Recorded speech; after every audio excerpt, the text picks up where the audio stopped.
Важно, что наконец состоялась полноформатная встреча, позволяющая поговорить напрямую. И она была в целом успешной, привела к полезным договоренностям. Посмотрим, конечно, как будет дальше развиваться события, как будут они развиваться. Тем более, что определенные силы в Америке пытаются принизить, дезавуировать результаты встречи в Хельсинки. Мы видим, что в Соединенных Штатах есть силы, которые с легкостью готовы принести в жертву российско-американские отношения. В жертву своим амбициям в ходе внутриполитической борьбы. Готовы жертвовать интересами своих союзников, как в Европе, так и на Ближнем Востоке.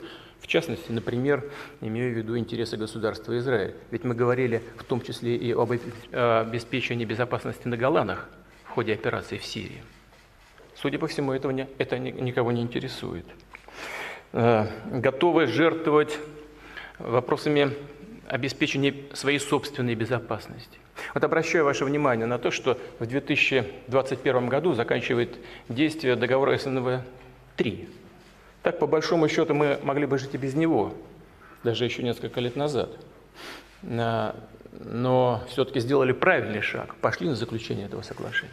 И если сегодня, прямо сейчас, не будет начата работа по его продлению, пролонгации, то через 1,5 года он просто закончится. Его не будет. Ключ к обеспечению безопасности и стабильности в Европе именно в том, чтобы расширять сотрудничество и восстанавливать доверие, а не в развертывании у российских границ новых баз и военной инфраструктуры НАТО, что сейчас и происходит.